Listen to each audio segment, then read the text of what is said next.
What's happening, all my party people of 2023? Good to see you. It feels like it's been ages, because it has been. I have a super shiny face. As you can see, I've got a new light. It's a bit bright, isn't it? I'm going to try and work on YouTube this year, like smash YouTube this year just for you. Get the background sorted, get the mic sorted, get the acoustics sorted, get a light sorted. But I'm been on holiday, and see, when I have a little bit of a tan, I appear to be the shiniest person on this earth. How are you? I hope you're well. So many things I want to do today because I'm home and I feel hungry to get back into things, and I feel like I've missed so many opportunities to talk about so many different things.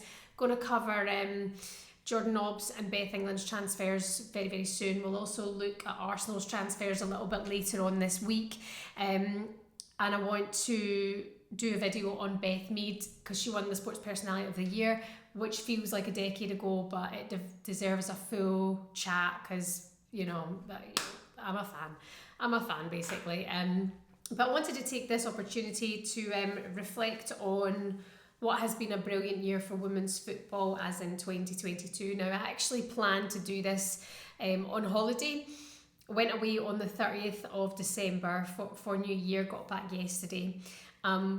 Basically went on holiday. It was funny because the Leah Williamson interview had come out about her and endometriosis, and I had been working, could feel it coming on, could feel my cramp coming on. I mean, I'm okay, but of the last wee while, oh my goodness, see my period pain, it kills me. It actually kills me.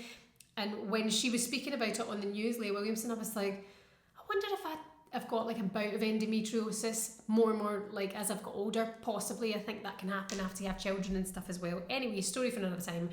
I was planning to do it all, got on holiday, my cramp was killer, and that's not to be dramatic, but I was lying in bed watching the interview of what she'd given, thinking, oh my goodness, there's so much I want to say about this, and there's so much I want to focus on, but I was just lying in bed feeling sorry for myself for a couple of days. Anyway, we move forward. If you can relate to that, I'm sure her interview has brought you some nice relatability, and we all experience it, and I think she makes a very, very good, valid point.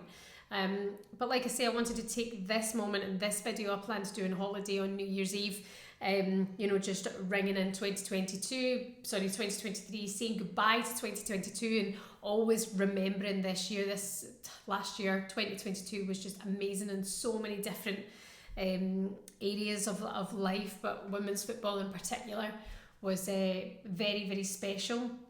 And I just thinking back to when YouTube all started, I wanted to use the Women's Euros as that platform and build towards the Women Euros, and trying to have interaction with women's football fans, get to as many games as possible, do as many vlogs as possible, offer as much insight or opinion that I could as possible, to see if I could try and get the golden ticket to monetization, 1,000 subs and 4,000 watch hours, and we got there.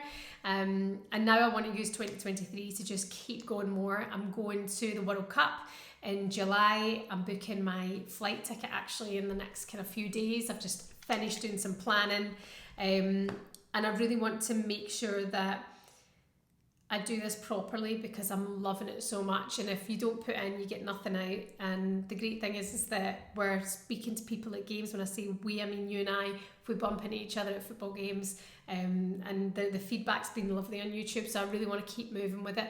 Any suggestions that you think, yes, I know I need to fix the light, and I need to fix the background, I need to fix the camera, I need to fix the microphone, I need to do all of that, but anything else that you would maybe like to see differently this year on YouTube, give me a shout. And I was to reflect on 2022, went back through some of the videos that we've done, and for me, the absolute highlight for me personally was Scotland and Republic of Ireland in that World Cup playoff spot at Hampden. And I think why it touched so closely to me was because it was absolutely home. You know, it was home. It was my loved ones hoping that Ireland were going to qualify for my sister, but also being at home and seeing how things have changed, so how things have changed dramatically.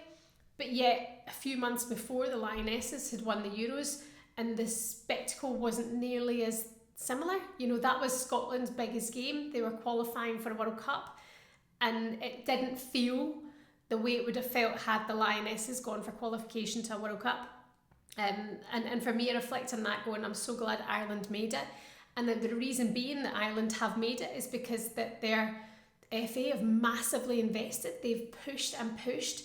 You may remember when the women went on strike, Emma Byrne, who was the Arsenal goalkeeper, Ireland goalkeeper and captain at the time, she had led that strike for equal pay, for tracksuits to be provided instead of swapping in the toilets with the team who had been using them before. Everything has changed so much. They were on contracts where they had to come away from the work. They weren't paid to go away for Ireland. All of that has changed now. And Sky has come on board, Sky Ireland, and they've just pushed it.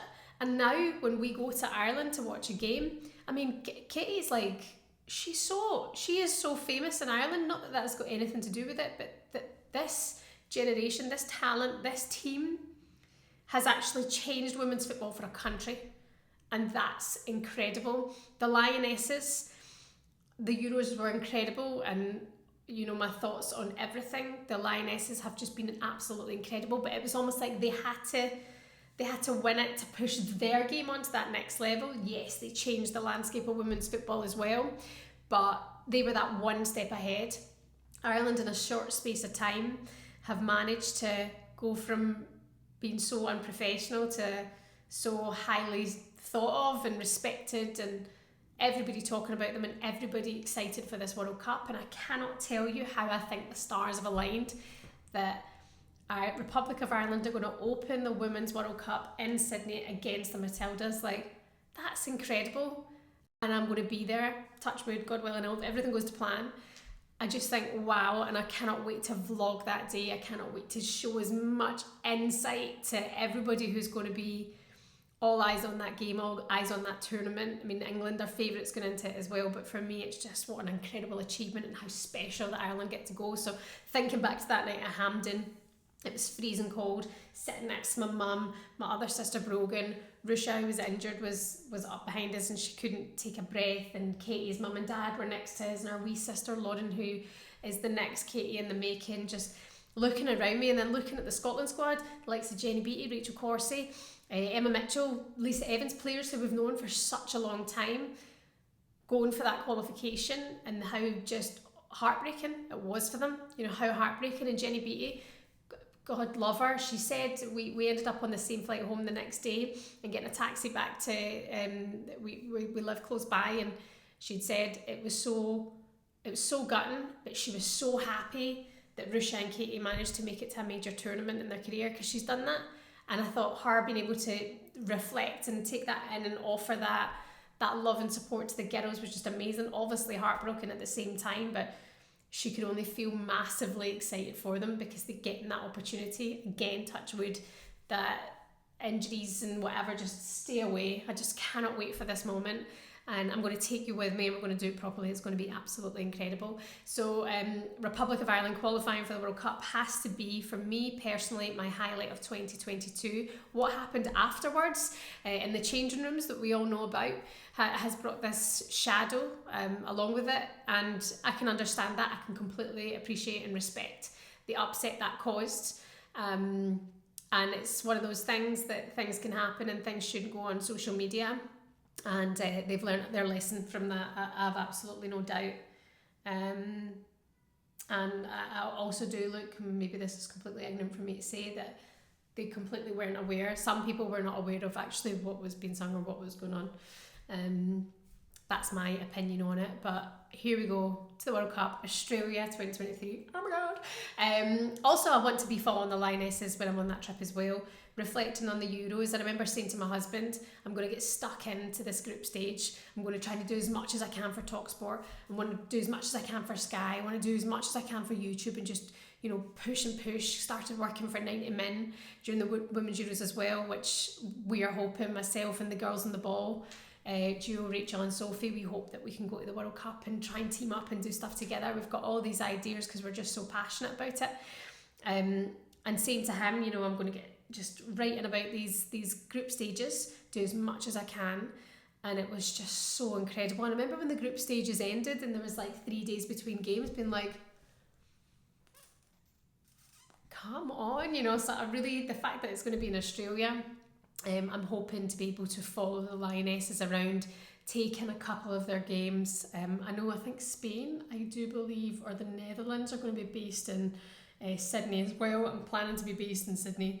But yeah, look back to those group stages in July, June? Was it June? But what a time, honestly, what a time seeing everybody come together, even the Mexican waves that didn't quite hit the mark completely. To seeing teams just shine, seeing teams looking ahead to the future, going, okay, you're going to have to keep your eye on them. And for me, that one team was Austria. I thought they were brilliant. I always thought they were a test to England. And I really enjoyed watching them. I really enjoyed watching Switzerland play, and have developed a new interest in some of their players. You'll have that all yourself. Iceland, watching Iceland play, they're not going to the World Cup, are they? So yeah, just looking forward to what we've seen in 2022 happen again in 2023 on that bigger stage. And looking back over this year, it's just been brilliant. Going to Meadow Park, going up to Villa Park, just doing as much as I can, taking in as many games as we can. And a couple of weeks, next weekend, going to the Emirates for the Arsenal-Chelsea game. Cannot wait. We've got so much to look forward to, but I do look at 2022 as the year of women's football. And for me, I've said it before, I'll say it again, I just have watched this for so many years. I watched women's football before I watched men's football. Girls, very small girls teams to just one girl playing in a boys team. That's the way I remember football starting for me. And now it's at this level on the stage. It's just so exciting. The year that we've got ahead of us is going to be absolutely wonderful, and I just wanted to get that off my chest. And it should have happened on New Year's Eve, but it didn't happen on New Year's Eve because I had cramp.